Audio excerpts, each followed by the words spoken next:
नमस्कार, मैं जनता शिवम गौतम। और जिस तरीके से बॉलीवुड में ड्रग्स का कनेक्शन सामने आया, उसके बाद में पूरे के पूरे मामले पर जया बच्चन बयान देती है।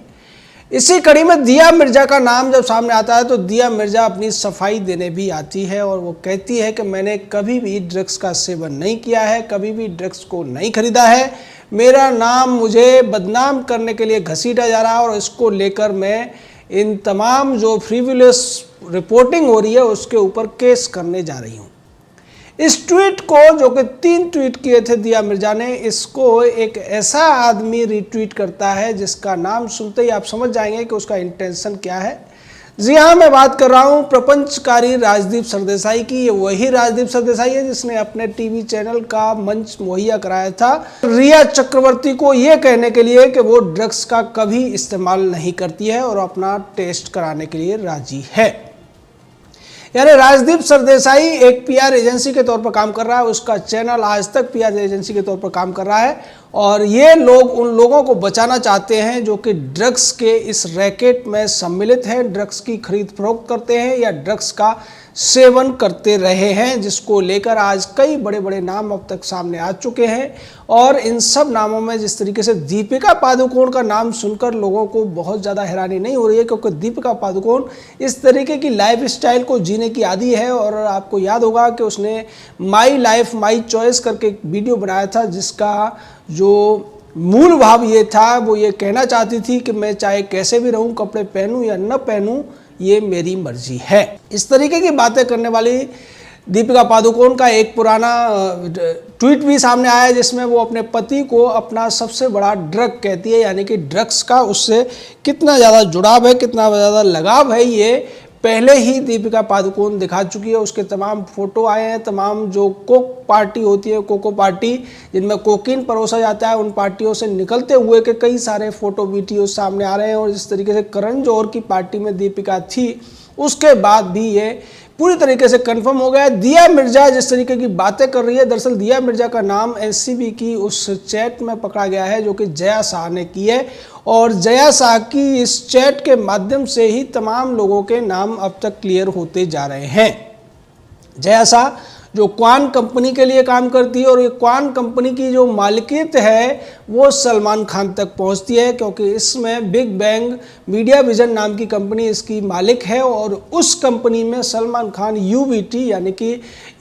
यूनिवर्ड बीइंग टैलेंटेड नाम की कंपनी का शेयर होल्डिंग करता है। और इस तरीके से ये पूरा का पूरा मामला जिस तरीके से बढ़ा हुआ है, उसके बाद में एक बार फिर जया बच्चन की तरफ हमें मुड़ना पड़ेगा, जिसने संसद में रवि किशन को ये कहा था कि वो जिस थाली में खाते हैं उस थाली में छेद करते हैं और थाली गैंग की सरगना बनने की कोशिश की थी जया बच्चन ने। तब तमाम सवाल उठे थे कि क्या जया बच्चन ऐसा श्वेता बच्चन को बचाने के लिए कर रही है, जो खुद ड्रग्स की काफ़ी ज़्यादा आदी है और उसका नाम भी देर सवेर इस मामले में सामने आने वाला है। वहीं दूसरी तरफ एक बड़ा चौंकाने वाला खुलासा हुआ है बच्चन परिवार को लेकर और वो खुलासा है दिशा साल्यान से संबंधित। दरअसल दिशा साल्यान और ऐश्वर्या राय की एक फोटो आई है सामने, जो कि है तो पुरानी, लेकिन इस फोटो से स्पष्ट हो गया है कि ऐश्वर्या राय दिशा साल्यान को अच्छी तरीके से जानती थी और उस जानकारी के बावजूद आज तक इस पूरे मामले में जिस तरीके से ऐश्वर्या राय ने कोई बयान नहीं दिया है,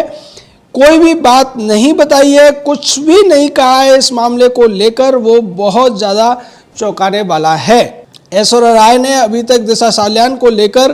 कोई भी बयान नहीं दिया है और ना ही ये बताया है कि वो जानती है, जबकि एक फोटोग्राफ सामने आया है जो कि ऐश्वर्या राय की अपनी फिल्म के प्रमोशन का है और इसमें दिशा साल्यान उसके साथ है और साथ में है संदीप सिंह, जिस संदीप सिंह ने भी दावा किया था कि वो दिशा साल्यान को नहीं जानता है। जबकि उस फोटोग्राफ में संदीप सिंह भी दिख रहा है और दिशा साल्यान भी दिख रही है और ये कहा जा रहा है कि दिशा साल्यान कभी ऐश्वर्या राय की मैनेजर हुआ करती थी और अपनी मैनेजर की इस तरीके की मौत पर ऐश्वर्या राय की जो ये चुप्पी है वो बेहद चौंकाने वाली है। लेकिन आज जो सोशल मीडिया का ज़माना है, इंटरनेट का ज़माना है, इसमें कुछ भी छुपता नहीं है। अगर आप कुछ नहीं बताएंगे तो यहाँ पर जो यूज़र हैं, जो सोशल मीडिया के योद्धा हैं, वो कहीं ना कहीं से आपकी उन राजों को ढूंढ कर ले आएंगे, जिसकी वजह से आपको जवाब देना भारी पड़ सकता है। और वही हुआ है ऐश्वर्या राय के साथ में, जिसके बाद लोगों ने ऐश्वर्या को निशाना बनाना शुरू कर दिया है और जया बच्चन से भी पूछा है कि हे थाली गैंग वाली माता, आप जिसे थाली बता रही थी वो वास्तव में छलनी थी और उस छलनी का एक छेद आपके घर तक भी जाता है। यानी दिशा सालियान से जिस तरीके से ऐश्वर्या राय का जो पुराना जुड़ाव है वो सामने आ रहा है और उसी तरीके से जैसे परवीन बॉबी के साथ में अमिताभ के काफ़ी ज़्यादा अच्छे संबंध थे। जिया खान के साथ उन्होंने निशब्द फिल्म की थी, उसके बावजूद जिया खान की मौत पर अमिताभ ने कुछ नहीं कहा था। परवीन बॉबी की मौत पर भी अमिताभ बच्चन ने कोई बड़ी प्रतिक्रिया नहीं दी थी, उसी तरीके से जैसे कि उन्होंने सुशांत सिंह राजपूत या फिर दिशा सालियान की मौत को लेकर कोई प्रतिक्रिया नहीं दी है। तो इस बॉलीवुड में ये जो बड़े बड़े नाम दिखते हैं, बड़े बड़े नायक महानायक अपने आप को पर्दे पर दिखाने की कोशिश करते हैं, ये कितने कायर हैं, कितनी गंदी सोच रखते हैं, आपको इससे पता चल गया होगा कि जो जया भादुड़ी अमिताभ बच्चन की पत्नी है वो नशे के कारोबारियों के खिलाफ होने वाली कार्रवाई की मांग करने पर उस व्यक्ति को, जो कि एक एक्टर रह चुका है, भोजपुरी का पुराना एक्टर है, भारत का सांसद है, वो कह देती है कि आप जिस थाली में खाते हो उसमें छेद करते हो। वो कंगना रनौत के ऊपर भी निशाना साधती है, लेकिन वही जया बच्चन जब इस तरीके का कारोबार बॉलीवुड में चल रहा होता है उस पर कुछ नहीं कहती। जया बच्चन समाजवादी पार्टी से सांसद है और इसको लेकर जया प्रदा ने भी एक बार फिर से निशाना साधा था जया बच्चन के ऊपर और ये पूछा था कि आपके और आपके पति अमिताभ के पास में एडवर्टाइजमेंट करने का समय था, लेकिन आपके पास इतना समय नहीं था कि अमर सिंह जब बीमार थे तो उनको एक बार जाकर देख लेते। वास्तव में इसको लेकर लोगों ने जया बच्चन को काफ़ी ट्रोल भी किया था और ये पूछा था कि क्या अमर सिंह को इस तरीके से छोड़ देना थाली में छेद करना नहीं था, क्योंकि अमर सिंह की ही वजह से आज जया बच्चन समाजवादी पार्टी में सांसद के तौर पर है। अमर सिंह ने ही मुलायम सिंह से दोस्ती कराई थी अमिताभ की और जया बच्चन की, लेकिन उसी अमर सिंह को ये लोग भूल गए। जब वो बीमार थे, जब वो मौत से जूझ रहे थे, तब भी इन लोगों का दिल नहीं पसीजा और उनसे एक बार भी मिलने नहीं गए, क्योंकि अमर सिंह की जब वो ठीक थे तब इनसे झगड़ा हो गया था। तो इस तरीके की थाली में छेद करने वाली जो पूरी गैंग है ये एक्सपोज हो चुकी है और इस गैंग का जो कुछ भी है अब धीरे धीरे सामने आ रहा है। दीपिका पादुकोण का नाम इसमें सामने आ चुका है, सलमान खान का कनेक्शन सामने आ रहा है, श्रद्धा कपूर से लेकर सारा अली खान जो कि सैफ अली खान की बेटी है उसका नाम आ चुका है, रकुलप्रीत सिंह का नाम आ चुका है और भी तमाम ऐसे नाम हैं जो धीरे धीरे करके कोरबोरेट हो रहे हैं, जिनकी पुष्टि होती जा रही है। और इसको लेकर जो राजदीप सरदेसाई जैसे लोगों ने एक ट्वीट किया और ये कहा कि देखिए किस तरीके से लोगों को निशाना बनाया जा रहा है और मैं भी ज़्यादा कुछ नहीं कहूँगा, एनसीबी जानबूझकर ऐसे नाम लीक कर रही है और अगर मैं ज़्यादा बोलूँगा तो वो मेरे खिलाफ भी कोई केस कर देंगे। यानी कि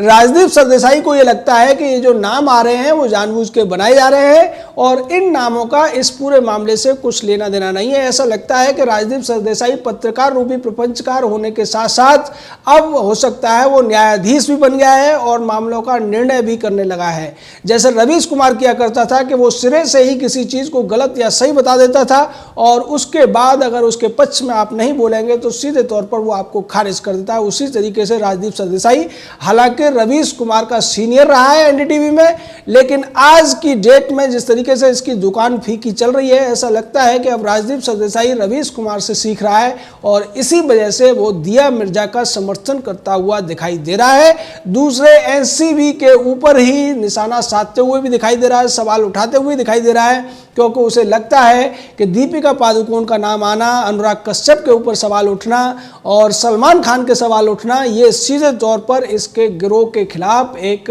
बड़ी कार्रवाई है जिसको बचाना इसकी जिम्मेदारी बनती है। लेकिन चाहे राजदीप हो, पुण्य प्रसून हो या दूसरे इसी तरीके के प्रपंचकारी लोग हों, ये इन लोगों को नहीं बचा पाएंगे, क्योंकि इस मामले में सीबीआई भी अभी भी जांच कर रही है और सीबीआई इन सारे मामलों को जोड़ के चुपचाप जांच में लगी हुई है। जिस तरीके से सीबीआई ने दिशा सालियान का मामला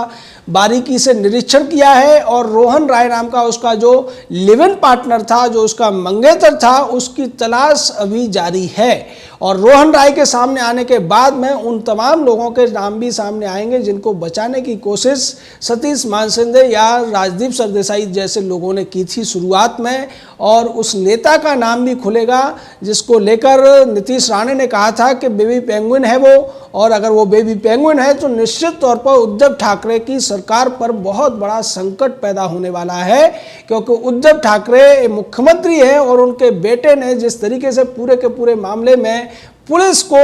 मैनिपुलेट किया गया, पुलिस ने पूरे मामले को निपटाने की कोशिश की, सबूतों को मिटाने की कोशिश की, और जब सीबीआई की जांच की मांग जोर पकड़ने लगी तब उसके बचाव में महाराष्ट्र का गृह मंत्री खुद आ गया था। तो ये सारी स्थितियां वो थी जिसकी वजह से शक पैदा हो रहा था कि इस मामले में राजनीतिक हाथ है, और बाद में ये पूरी तरह से तय हो गया। चूंकि जब ड्रग्स को लेकर जांच हुई तो पता चला कि ये ड्रग्स का पूरा धंधा राजनीतिक संरक्षण में ही चलता था, और राजनीतिक संरक्षण की वजह से ही यहाँ इतनी ज़्यादा उथल पुथल होते हुए भी मुंबई पुलिस इस सब से आंख बंद करके बैठी रही, धृतराष्ट्र बन गई या गांधारी बन गई, और उसने इस पूरे मामले में कोई दखल नहीं दिया,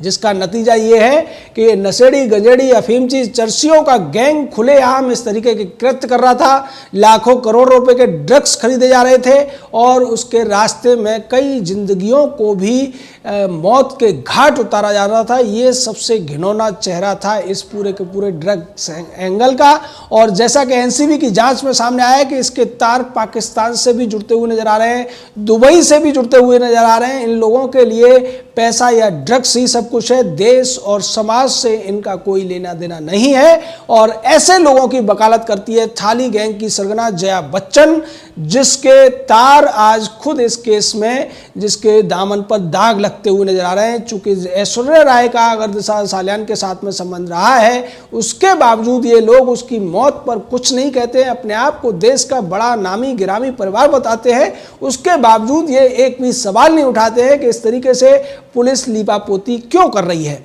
इनकी मजबूरी आपको समझनी पड़ेगी। ये मुंबई में रहते हैं और उद्धव ठाकरे के आगे बोलने की इनमें से किसी की हिम्मत नहीं है। जय हिंद, जय भारत।